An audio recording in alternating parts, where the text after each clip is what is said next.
রোস্টের নাম শুনলেই জিভে জল চলে আসে। হ্যালো ভিউয়ার্স, আসসালামু আলাইকুম, welcome back to my channel. বিয়ে বাড়ির সেই মজাদার রোস্ট, নরম রসালো আর ভরপুর স্বাদ আজ ঘরেই বানিয়ে নিন। দাওয়াতের সেই বিশেষ রোস্ট আজকে আমি আপনাদের দেখাবো। তো সম্পূর্ণ ভিডিওতে সাথেই থাকুন আর চলুন দেখে নিন। সর্বপ্রথম আমি এখানে 2.5 কেজি সাইজের একটা মুরগিকে 8 পিস করে নিয়েছি আর লবণ দিয়ে এটা ভালো মতো মেখে আমি রেস্টে রেখে দেব। তো তার আগে অবশ্যই লবণ দিয়ে নিতে হবে, তাহলে মাংসটা সফট হবে। আর এখন ঢাকনা দিয়ে ঢেকে রেখে দেবো। আজকে আমি রান্না করব রোস্টের যে রেডি মিক্স মশলা সেটা দিয়ে।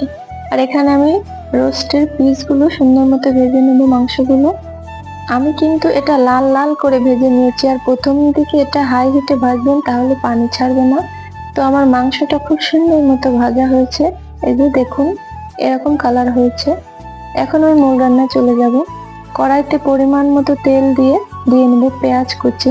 তো পেঁয়াজের পরিমাণটা একটু বেশি লাগবে। তো পেঁয়াজটা আমি হালকা ব্রাউন কালারে ভেজে নেব। এটা কিন্তু বেরেস্তা করার দরকার নেই। পরিমাণ মতো জিরা, তো এখানে আমি 2 চা চামচ জিরা দিয়ে নিয়েছি, জিরা বাটা। তো আপনারা এটা গুঁড়া মশলা দিয়ে করতে পারেন। এখানে আমি রসুন দেব 4 চা চামচ। তারপর এখানে আদা দেব আমি 2 চা চামচ, দিয়ে ভালোভাবে মশলাটা কষিয়ে নেব। আর এখানে দেব লাল মরিচের গুঁড়া দেব আমি 2 চা চামচ। এটা যার যার টেস্ট অনুযায়ী দেবেন। পরিমাণ মতো লবণ দিয়ে মশলাটা ভালোভাবে ভুনে নেব। এ পর্যায়ে এখন দিয়ে নেব রোস্টের মশলা। তো দিয়ে ভালোভাবে মশলাটা কষানোর পর এখন আমি মাংসগুলো দিয়ে নেব, কারণ মশলার সঙ্গে মাংসগুলো বেশ কিছুক্ষণ যাবত এটা কষাতে হবে। তো একটু সময় নিয়ে মশলাটার সঙ্গে কিন্তু মাংসটা কষাতে হবে। তো আমার কিন্তু অলমোস্ট মাংসটা কষানো হয়ে গিয়েছে। এই যে দেখুন একদমই ভাজা ভাজা টাইপের হয়ে এসেছে।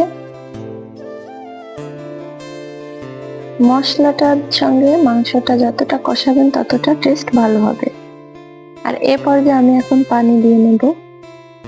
আমার মাংসের পিসগুলো কিন্তু অনেক বড় বড় সাইজের, যদিও ভিডিওতে অতটা বোঝা যাচ্ছে না যতটা বড়।